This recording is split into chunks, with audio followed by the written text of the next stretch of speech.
Welcome to another edition of First and 10 with Rams head football coach Joe Prud'homme. I'm Jimmy the St. Christopher. Rams' fourth straight victory was a 72-16 wipeout of Texas College out in Tyler. Rams were ahead 52-16 at the half. Joe, were you surprised by the 72 points? Yeah, I was a little surprised by the 72 points. I wasn't surprised by the way we came out. I mean, we had a really good week of work. It was our best 4 days in a row of work all year, actually. And, once we did that, I felt like we'd play well. And once we got the fast start, our guys just kind of, it was a feeding frenzy. Everybody was playing well. The special teams, defense, offense, we were kind of clicking on all cylinders. And, they were not a bad team. They had some athletes. They had them in good spots. It's just if there was a mistake to be made, we were there to take advantage of it. It was a very opportunistic first half. And, we played well. I don't know how else to put it. We were well prepared, and they came out and executed at a high level. Cole Francis started. We saw the return of Carson Rogers. Carson looked fine. And then Colin Johnson. I know you're high on CJ, Yes. as it is, as his initials are. But what did you think of Johnson's performance? I thought Johnson was great. He came in. He's very calm anyway. Once you're a two-time MVP, offensive MVP of a 6A district like Pearland, you're going to be, pretty well put together. You're going to be calm. You have good composure. He just came out and executed. And, he made maybe one or two mistakes, but he's a freshman. It's his first time to play. And, Carson, I think, was 8 of 11, and Cole was 3 of 4. And I think Colin was like 10 of 16, something of that along those lines. And but what he does so well is when he feels the pressure and he's exhausted his reads, he takes off. And it's not like he's like 6'5". Every stride's 3 yards. He'll get you 10, 12 in a hurry. And he knows how to get down, knows how to get out of bounds. He just has a real knack for the position as well as the other two. We're very fortunate. We got 3 really good quarterbacks, all young, and they all kind of complement each other. And with 3 quarterbacks like that and Colin Johnson, is that his first appearance now? Can he have one more and then still qualify as a redshirt? Yes. That was his first snaps were Saturday. And he has one more performance in him that we can still redshirt him. In case of an emergency, somebody were to get hurt and we had to play him, we could. But we got one more in our hip pocket, and we'll just see if the time is right and we play him. And Vernon Harrison spearheaded the Rams running game with 3 touchdowns. Assess the running game at this point. It was solid the other day. We looked at it, and the stats weren't great as far as the number of yards, but we had 3.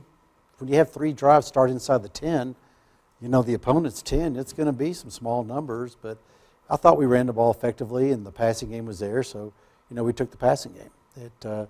Whatever they give you, better take. If you don't, then if you're stubborn, you can really hurt yourself. And we ran the ball effectively. I thought Vernon was great. I thought AMJ had a good run. Ernie had a couple carries. He tweaked his ankle again. But I thought all in all, it was all good. It's all good. And as far as the passing game, speaking of it, Christopher Doyle, pretty good game, 6 for 69. Was that his breakout game? Boy, I hope so. I hope so. He's played like that not all last year, about the middle of last year to the end. He was really coming on. And then last year at the end, Louisiana Christian game, he had a real good game. And we've been waiting on it, and I could see his confidence growing as the game went along, and he looked really good in practice yesterday, so I'm hoping it was a breakout, and I'm hoping it carries over. Every week, what would we do without having to the tune of 12 Days of Christmas, and 9 countdown of Rams on defense? So here we go. 9 TFLs on D, 5 sacks, 3 picks, and 1 for a score in the Partridge in a Pear Tree. Yeah. Who's an underrated guy on defense? Oh, gosh, that's a hard one.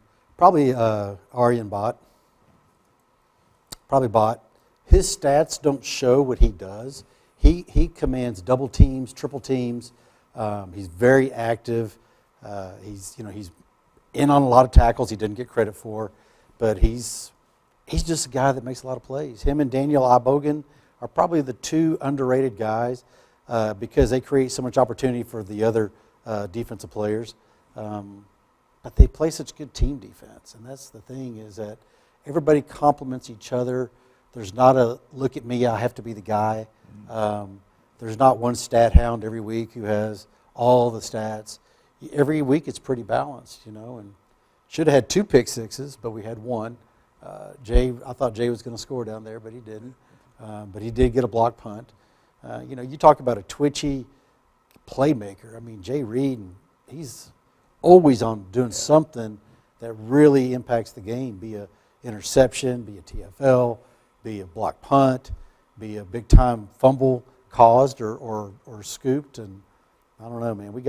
Those guys play really well together. So, In a lot of teams, not only football, but basketball, baseball, talk about culture. And I've noticed a lot of clubs, I'm not going to name any names or teams, but a lot of players say, well, last year there were more ego guys or there were less egos this year. So how important is that to have guys that buy in rather than just like you said, the me, myself, I, what I'm doing in the stats and numbers? Right. I think it's everything.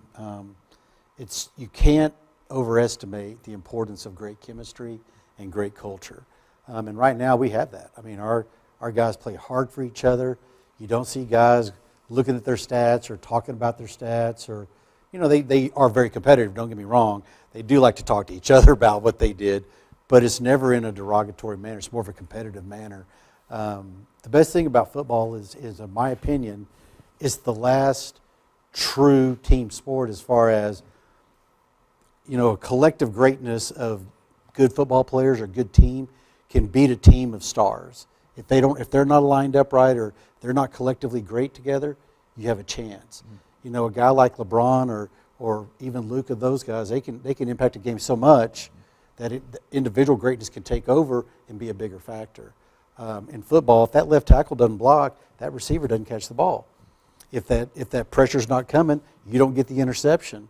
If everybody's not filling their gaps, there's a long run. You can have 10 guys do their job and one guy doesn't, and boom, you're in trouble. So that collective greatness and that interdependence on each other, to me, is what is so unique about football above any other sport. And that's not to take away from any of them. If a pitcher comes in, he's red hot, he can dominate the game. You look at like the basketball and just you go down, if there's a guy in soccer who is so superior, he can just overtake it. Whereas in football, if a guy is so really, really good, he can't do it by himself. There's too many other moving parts that are going around. So I don't know. That's a long way to answer your question, but I think that culture is probably the biggest factor in team success or losses.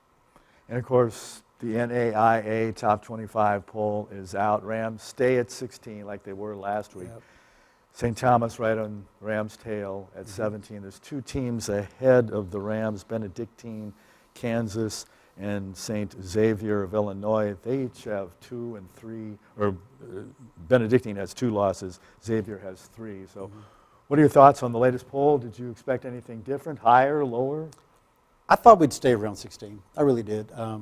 I just didn't want to drop out of 16. I thought that had been wrong, but I have no qualms or reservations about it. I thought it was about right. I'm hoping that these next 2 games are big, big games, and if we can do what we need to do, hopefully we'll bump up a little bit. I'd like to get up to around 14, 13, 12 would be fantastic if that can happen. So we'll see. We have to worry about Langston right now. Langston's a dangerous opponent. We've never beaten them there. So it's a very, trying environment, tough environment. They've got a band that is spectacular. It's over 120 pieces, and they get on the visitor side right behind your bench, and man, it's loud. It is loud. And the freshmen, you can see freshmen or guys who hadn't experienced that before can get fairly intimidated by it. And, I've had family go to the games there, and they say when they're sitting in the visitor stands, the stands are rock. I mean, they're literally like you're on something moving like a ship all the time because they are rocking that stand. So it's a cool environment. It's a really cool environment. We just need to be more successful in it. So we'll see. I'll tell you, Texas College had a great band last week. They weren't that big, but they were loud. So, that can be a factor and it can be an advantage if you allow it. But I told my guys, hey, just in your mind, they're playing for you anyway. So go play hard, and we'll see what happens. The Lions are 5-3 overall, 4-2 in the SAC, but they're 2-3 at home. Why do you think they're 2-3 at home? They play some really tough opponents there. I mean, it has everything to do with their opponents and not really what to do with sight. Louisiana Christian is a fine football team. Ottawa, we know what Ottawa is. They're outstanding. Yeah. And then I think it was Mid-America at the beginning, and they were ranked at that time. So, I think they've had some tough opponents at home, and I really expect we're going to get an effort out of them that's going to be really, really, really challenging. And speaking of Ottawa, they beat Langston 68-27 last week. How did that happen? How were they wipe them out so? Well, it was 20-20 at the half. Was it? It was a close game at the half. The quarterback for Langston got knocked out. Looked like a lower leg injury of some sort. The next quarterback came in, and Ottawa immediately blitzed. I mean, they caught him right in the chest welcomed him into the game on an unabated. I mean, he came on a blitz and came clean and hit him. I think the quarterback was a little rattled. There were some defensive touchdowns for Ottawa. There was a special teams touchdowns. Once those happen, those scores get inflated. I mean, just like last week, we had a block punt. We get down to the 5, we score. We have a pick 6. That's another 14 points that come up. Then you have another pick that gets down. You take those 21 points off the board, it looks a lot different. It's 51 instead of 72. Whereas with them, it had everything to do, I think, with the big plays at the end. And when Ottawa started cooking, Langston, it just got away from them. And when the quarterback went down, I think that really took the wind out of their sails a little bit at that point. How much of a dual threat is their quarterback, Torrance Bardell? He's good. He can run. I think he was Arkansas Pine Bluff transfer. He's a threat. He can pull it down. He's really good at throwing on the run. Really good at throwing on the run. And I think that plays into the dual threat that he presents. He's a unique quarterback. He's probably one of the best quarterbacks we've played this year. So we're kind of, we're concerned about him. We're going to know where he is at all times. They're in the middle of the SAC pack, the Sooner Athletic Conference pack, as far as offense and defense goes. But who stands out for the Lions on defense? 44, Gorey. John Gorey's really good. 52, another D tackle, is really, really good. Their corner, number 4, may end up being the best corner in the conference. He may be the best corner we see this year. He's like 6'3", 200, really physical, gets his hands on receivers. He can run.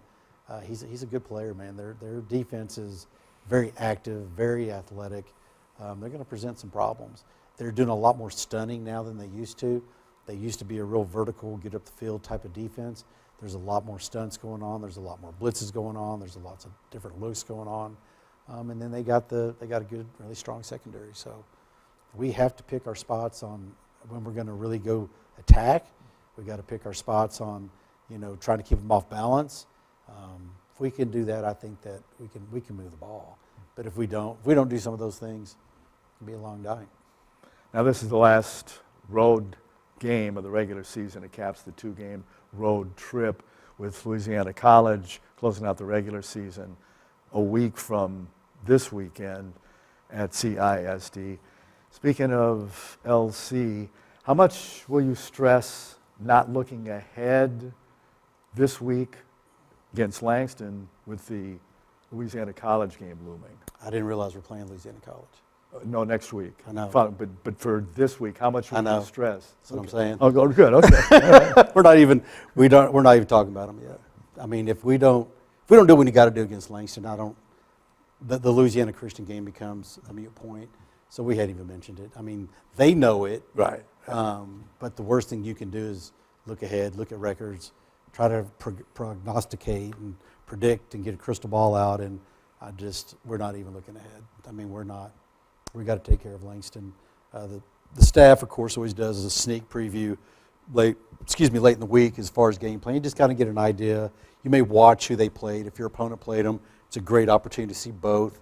The staff will do a little bit of that, but as far as our players, it's Langston or bust. I mean, we got to take care of the Lions, and we've never beat them there. So that's enough motivation for me, enough motivation for our guys. If we continue to have a good week of work like we had yesterday, and build on it, get a little better every practice, we'll be fine. If we don't, we'll be in trouble. You mentioned how loud it is and how rocking the stadium is in Langston.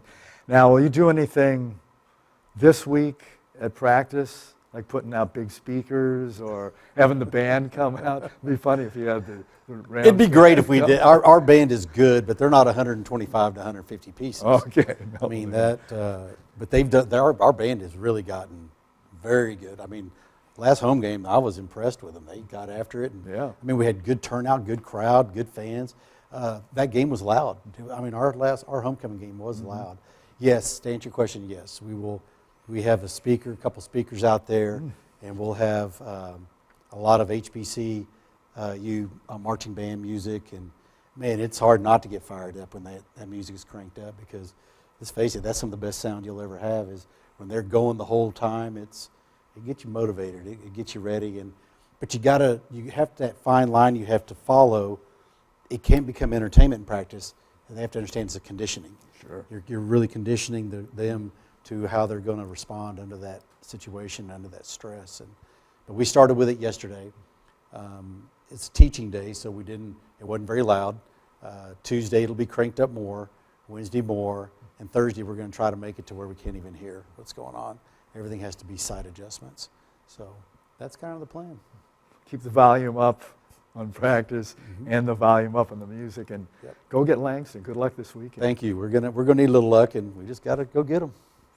Thanks as usual to Coach Joe Prud'homme and his staff, to Kenneth Flowers, to James McBride and Ricky Dotson, for everyone at Texas Wesleyan. Jimmy the Saint Christopher saying, talk to you next time on First and 10.